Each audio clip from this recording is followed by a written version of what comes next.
Minecraft, a game where you are bound only by the limits of your imagination. Many choose the path of tranquility and relaxation. However, a select few choose a more treacherous path. A path where one wrong move means the demise of your world. One misstep and hundreds of hours of hard work disappear before your very eyes. This is Hardcore Minecraft.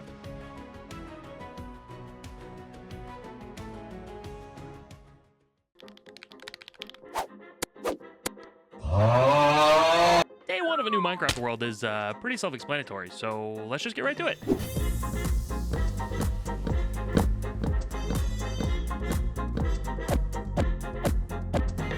After collecting some basic resources and food, I decided it was time to find a place I could call home for the first night.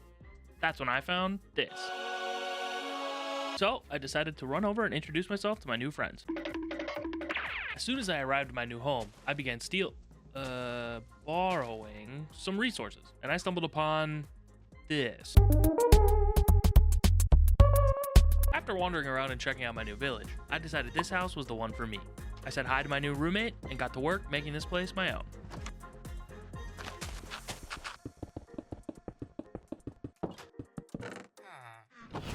Alright, now that we have the basics, I guess it's time to lay out what the perfect start to Hardcore Minecraft actually looks like. Let me just move over here.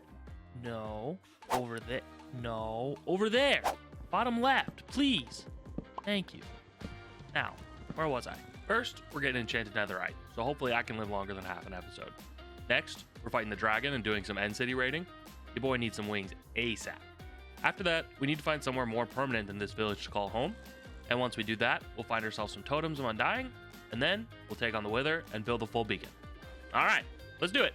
The remaining daylight from day one was spent expanding the animal farms and freeing that child from their sentence of 500 years in the livestock pens.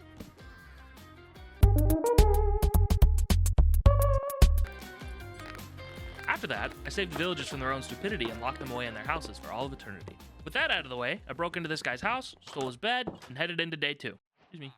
Thanks. Day two had one goal and one goal only. I need iron. With that goal in mind, I geared up and set out. I set out. After my super long journey, I eventually found this cave. I saw the skeleton and immediately ran away. Then I decided it was time to turn around and actually fight this guy. I decided to venture forward into the cave in hopes of finding some iron. Then I found this guy. I quickly ran away again and decided that I had had more than enough of this particular cave today. That's when I spotted this guy. I only had one bone on me, so I knew I only had one chance at this. Yeah! Can anyone in the comments tell me what's the probability of taming a dog on the very first bone? I think me and Greg here were just meant to be besties. With a new sense of confidence coming from my new pal Greg, I decided to head back into the Cave of Death and try to secure myself some iron. Go get him. Yeah! No! Oh my god, I'm so sorry. Here. After this failed attempt at finding iron, I decided to head back and introduce Greg to his new home. Now that I've learned that I definitely can't find iron, I decided to try a new strategy. Farming the protectors of this village for all of their resources. Let's just build this real quick. The way this farm works is by trapping a zombie and 3 villagers in this hole. Because the villagers are always panicked, it will spawn in golems to try and help. You dig a smaller hole on the surface, and because the golems always try to spawn at the lowest point possible, they spawn in the water and flow into the lava. While I was out looking for some lava to finish off my farm, I stumbled across this massive cave. I wasn't ready to take it on just yet, but I'll be back. Anyways, with the lava in place, my farm up and running, it's time to start some villager trading so I can get geared up. First up, a villager breeder.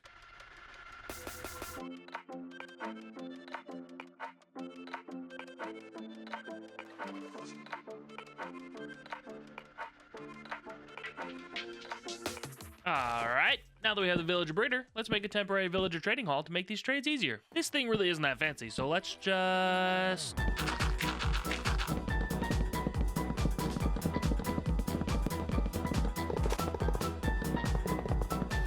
The next few days were spent gathering resources, expanding the trading hall, and trading with the villagers. Oh, and I sat here for 6 minutes and watched this baby villager grow up. I don't know why I did it, but I did. Geared up with my new diamond armor on my back and my tools in hand, I was ready to venture forth into the nether. Now all I needed to do was find some obsidian. Well, that was easy. Now we just need to make the portal. As soon as I got to the nether, I quickly remembered I needed some golden shoes so I didn't end up like this.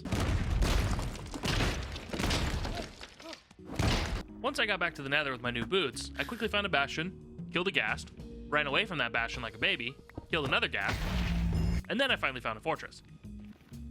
I quickly set a world record for quickest time between finding a fortress and setting herself on fire, and then I set off to find some blazes. After the blazes, I found some nether wart, and then I spotted a warp forest, so I took a pit stop to grab some ender pearls. With the successful nether trip behind me, it was time to head back to the base and get ready to find the stronghold. Before long, I was ready and geared up, so I threw my first eye of ender and headed off on my adventure.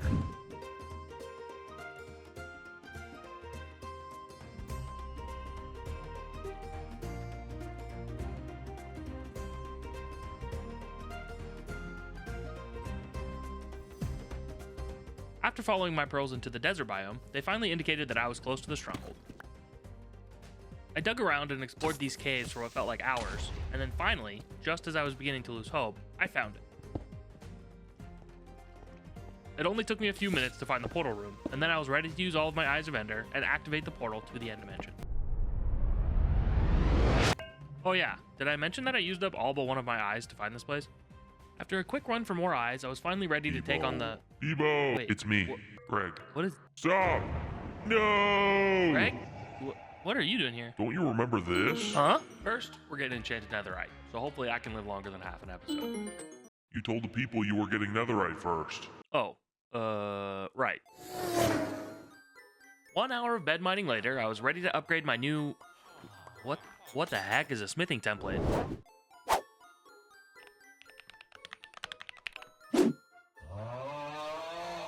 With a newfound knowledge of smithing templates, I headed back into the nether to see if I could find some.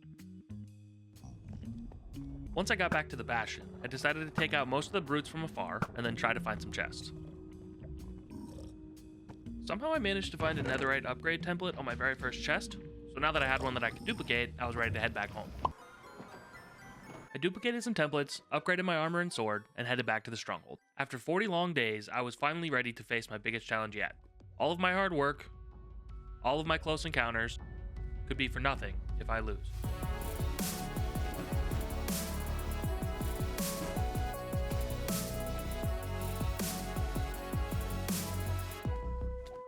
Let's be real.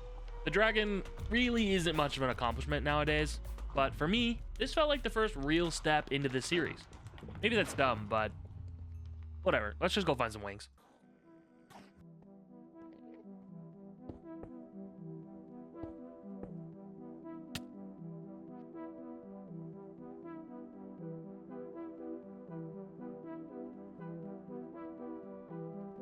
After traveling thousands of blocks and finding a few end cities without elytra, I finally came across my first boat.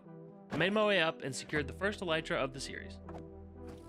I made sure to grab a few shulker shells and a dragon egg before heading back home.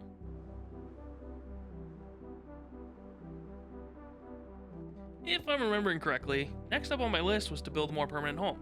Y'all remember that giant cave from before? I think it's about time to go back and check that out. Alright, check-in time. If you made it this far in the video, then I guess that means that you like my first video ever, so maybe you could subscribe so you can see my second, and third, and fourth videos ever.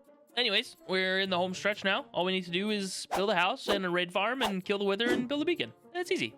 After deciding that I wanted this cave to be my permanent home, I did what anyone who sucks at building would do and looked up a tutorial on YouTube.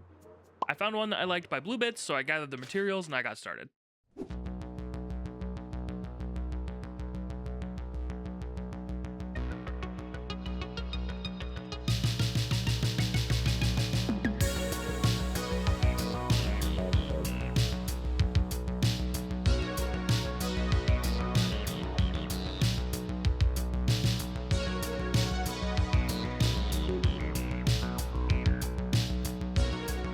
Well, it's not much, but for now it's home. I know I said I suck at building, and I do, but one thing I think I am good at is terraforming. I thought that the floating house looked a little weird there, so I decided to add something to make it look a little bit more natural.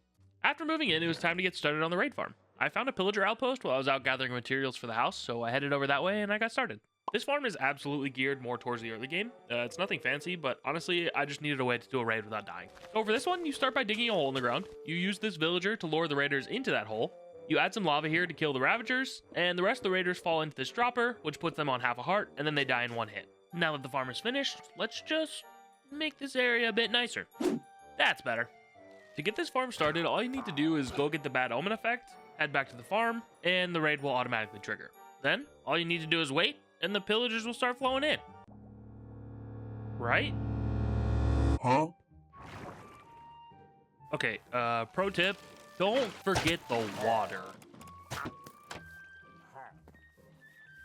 Okay, we should be good now. Right? Huh? Okay, pro tip number 2, make sure you put the water in the right spot. Third time's the charm. Right? When the farm is actually working, one raid takes like barely any time and you get like 5 totems, so nice. Now it's finally time for us to start prepping for our biggest challenge yet. I did some trading with villagers to upgrade my armor, got some more netherite upgrades, and then I headed to the nether to collect the skulls we would need to summon the wither. This fortress definitely wasn't big enough to spawn a lot of wither skeletons, so I left in search of a bigger one. Thanks to the looting 3 upgrade I did before I came here, it didn't take me very long to find my first skull. Then my second, and my third. Once I had all the skulls, it was time for me to head back and get ready to fight the wither. After I finished my final preparations, I headed off to the desert. Similar to the dragon, many people don't see defeating the wither as much of an accomplishment anymore. But for me, defeating the wither meant that I could truly start playing the game. The time was finally here. I potted up, geared up, took a deep breath, and spawned in the wither.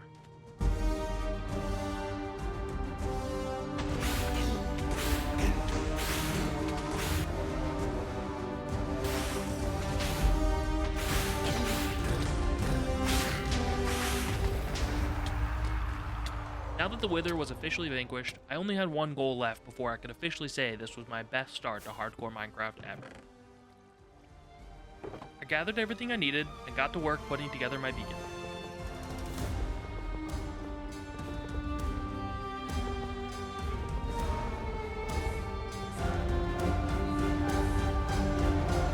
It has to be directly under the sky?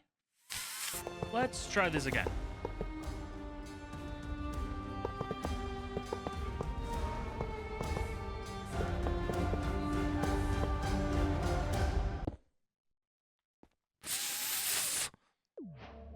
Oh, sweet.